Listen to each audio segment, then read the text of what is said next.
The highly anticipated Cornoers inquest into the death of Aaron Roll hitting a snag this morning. The inquiry was scheduled to begin at 10 o'clock, but it was pushed to the afternoon because of insufficient jurors.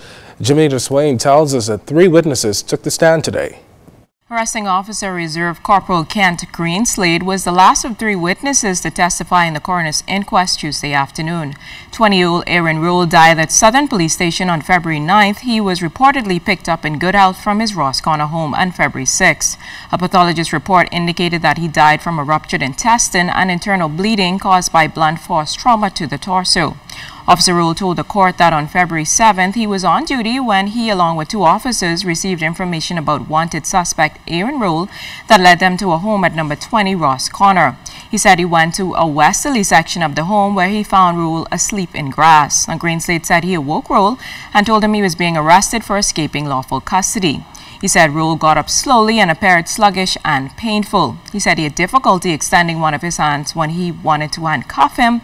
Roll was transported to Southern Police Station, where he said Inspector Hume said a foul odor was coming from the suspect. The officer asked if he was deteriorating. Greenslade said at the time of his arrest, Roll's father and sister were present at the door. He said the suspect did not make any complaints at the time. Under cross-examination by attorney Christina Galanos, who represents the Roll estate, he denied a suggestion that only the sister was present during the arrest and not the father. He said the deceased did not volunteer that anything was wrong with him. He admitted no attempt was made to figure out what was wrong with Roll either. When asked if Roll had trouble extending his right hand during arrest, why he did not handcuff him to the front, he told the court that it was not policy in light of the charges Roll faced. Greenslade was also cross-examined by Wellington Olander, who represents the interests of police officers Carl and Akil Smith.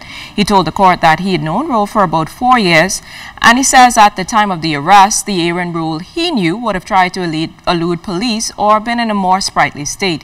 He says there was no aggression. He said Roll told him that his hand was hurting just before the arrest. Now, Godfrey Nathaniel Roll, the father of the deceased, also testified.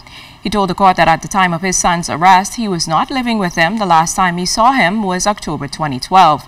Roll testified to identifying his son's body at the morgue. He denied being present during his son's arrest. His testimony was interrupted for about a half an hour after the smoke detector sounded. When he resumed, he told the court that his son was on the run from police.